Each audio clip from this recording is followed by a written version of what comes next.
Good morning student, मैं प्रीति शुक्ला। जैसा कि आप लोगों ने पिछली कक्षा में पढ़ा था कि शब्द संरचना किसे कहते हैं और शब्द संरचना के कितने भेद होते हैं, जिसमें आपने ये पढ़ा था कि भाषा के आधार पर शब्द संरचना को दो भागों में बांटा जाता है, सार्थक और निरर्थक। तो आज हम यह पढ़ेंगे कि सार्थक भेद के आधार पर कितने रूपों में बांटा गया है शब्द संरचना को। तो सार्थक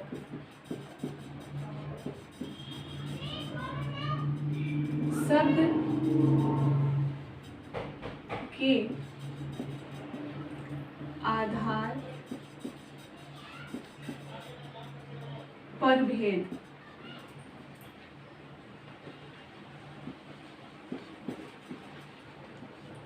सार्थक शब्द के आधार पर शब्द संरचना को चार भागों में बांटा गया है। सार्थक शब्द के आधार पर शब्द संरचना को चार भागों में बांटा गया है। नंबर 1, आप लोग चाहें तो अपने कॉपी में नोट कर सकते हैं, इसको नोट डाउन कर सकते हैं।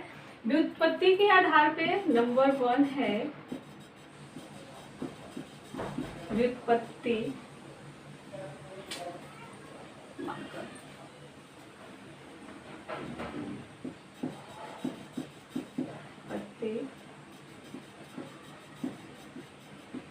के आधार पर। सेकंड है नंबर 2, सेकंड है भाषाई विकास के आधार पर। भाषाई विकास के आधार पर, विकास के आधार पर। थर्ड है आपका, फर्स्ट था व्युत्पत्ति के आधार पर, सेकंड है भाषाई विकास के आधार पर और थर्ड है अर्थ के आधार पर। थर्ड है अर्थ के आधार पर।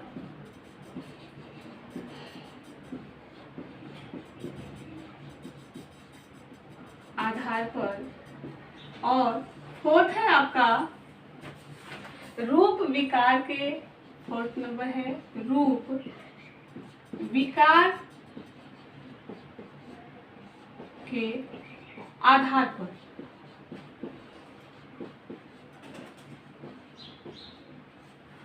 फर्स्ट, सार्थक शब्द के आधार पर जो शब्द संरचना के भेद बताए गए हैं वो नंबर 1 है व्युत्पत्ति के आधार पर, सेकंड है भाषाई विकास के आधार पर, यानी कि किस तरीके से उसकी उत्पत्ति होती है और किस प्रकार से कोई शब्द अपने शब्द को छोड़कर दूसरे शब्द का अर्थ या रूप ग्रहण कर लेता है, तो उस आधार पर बताया गया है। भाषाई विकास के आधार पर भाषा के क्षेत्र में किस प्रकार से इसका विकास होता है। अर्थ के आधार पर, यानी कि एक अर्थ से सीधा सा आपका तात्पर्य हो जाएगा हमारा व्याकरणिक दृष्टिकोण, यानी कि जो हमारा संज्ञा है, सर्वनाम है या ध्वनि है, सारी चीजें इसमें समाहित हो जाएंगी। और रूप विकार के आधार पर इसमें हमारे शब्दों का किस प्रकार से रूप विकृति के रूप गया है, यानी किस तरीके से बिगड़ा है और किस तरीके से बदला है, इन सारी चीजों को बताया जाएगा। तो सबसे पहले हम उठाएंगे व्युत्पत्ति के आधार पर।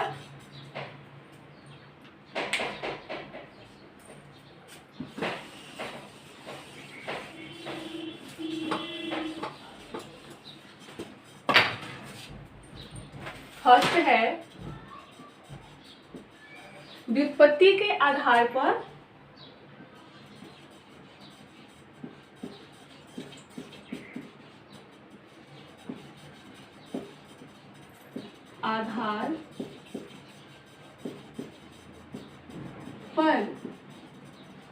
भेद। आपको ये पता चल गया कि व्युत्पत्ति क्या होती है। अब इसको हम मुख्य रूप से 3 भागों में बांटेंगे। मुख्यतः कितने भागों में बांटेंगे हम इन्हें? 3 भागों में। पहला है यौगिक, नंबर 1 है यौगिक। सेकंड है रूढ़ यौगिक,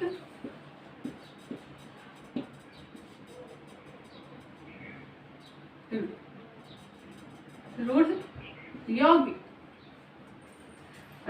सॉरी, पहला है यौगिक, दूसरा है रूढ़ और रूढ़ भी, और तीसरा है रूढ़ यौगिक,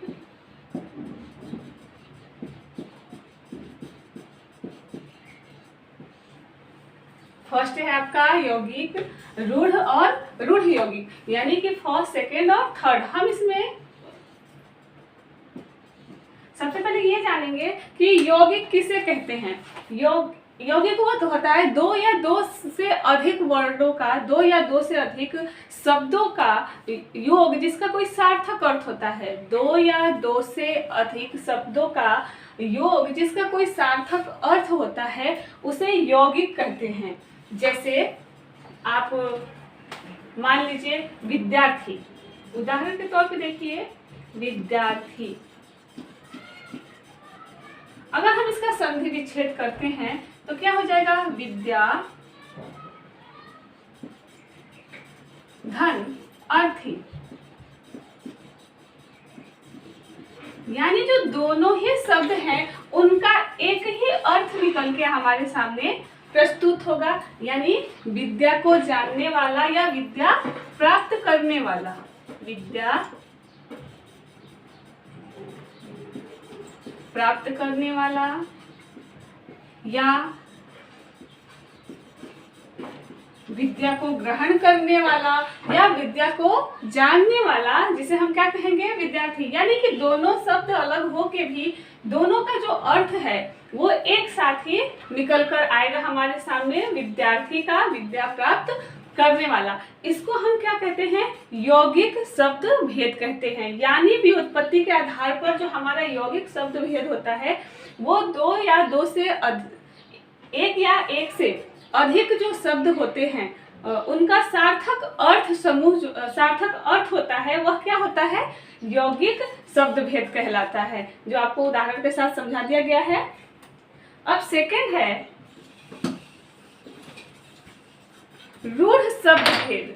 ये रूढ़ शब्द भेद जो है इसके नाम से ही हमें पता चलता है रूढ़ होना, यानी कि जिसमें कोई परिवर्तन ही नहीं हो सकता है, जिसको आप बदल नहीं सकते हैं, जिसको आप तोड़ नहीं सकते हैं, जिसमें आप कोई विच्छेद नहीं कर सकते हैं, उसमें कोई अलगाव नहीं कर सकते हैं, वो सारी चीजें क्या होती हैं, रूढ़ शब्द भेद के अंतर्गत आती हैं। यानी कि जिन शब्दों का कोई अर्थ नहीं निकले या फिर जिन शब्दों को तोड़ा मरोड़ा नहीं जा सकता है, उसको अलग नहीं किया जा सकता, सॉरी अर्थ नहीं कहेंगे क्योंकि हर शब्द का अर्थ होता है, यानी कि जिस शब्द को तोड़ा मरोड़ा नहीं जा सकता है, उसको अलग नहीं किया जा सकता है, वो अलग करने के बाद जब हम उन्हें अलग करते हैं उसके बाद उसका कोई अर्थ नहीं निकल के आता है, उसको हम रूढ़ शब्द भेद कहते हैं। जैसे कि आप देख लीजिए, उदाहरण के तौर पे आपके सामने उदाहरण हमने लिखा कमल। अगर हम इसका संधि विच्छेद करते हैं तो कम प्लस ल, या फिर क प्लस मल। तो अगर ये कम है या फिर ये मल है तो कम, तो इसमें इस ल का या फिर इसमें इस क का या फिर इस दोनों का ही अलग अलग देखा जाए तो क और म का कोई भी अर्थ स्पष्ट नहीं हो सकता। यानी कि जो कमल का अर्थ होता है, जो कमल का अर्थ होता है, इन दोनों, इस पूरे ही शब्द और वर्णों का जो अर्थ हमने तोड़ के देखा है, कमल के अर्थ से बिल्कुल ही क्या है, भिन्न है। अगर मल का देखा जाए, अगर आमतौर पे हम देखते हैं तो मल का अर्थ क्या होता है कि गंदगी से होती है, और कम यानी कि किसी चीज की कमी हो गया, यानी आपस में इसका कोई मेल, कोई अर्थ नहीं है जो कि कमल का अर्थ निकल के आता है। यानी कि वो शब्द जिसको हम तोड़ नहीं सकते, उसको अलग नहीं कर सकते, उसका विच्छेद नहीं कर सकते, और विच्छेद होने के बाद उसका कोई सार्थक अर्थ नहीं निकल के हमें मिलता है, जो अर्थ होना चाहिए, तो उसे हम रूढ़ शब्द भेद कहते हैं।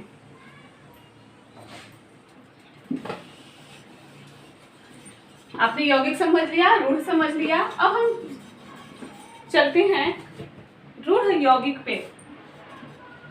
रूढ़ यौगिक शब्द भेद। इसमें यौगिक और रूढ़ दोनों ही शब्द पाए जाते हैं, यानी कि जिन शब्दों का खंडन हो भी सकता है और नहीं भी हो सकता है, उसे हम क्या कहते हैं? रूढ़ और यौगिक शब्द भेद कहते हैं। तो ये आपका आज का व्युत्पत्ति के आधार पर यौगिक, रूढ़ और रूढ़ यौगिक भेद था, जिसे हमने आपको समझा दिया है। इसके बाद आगे दूसरे कक्षा में हम आपको इसके अलग भेद को बताएंगे। तब तक के लिए नमस्कार।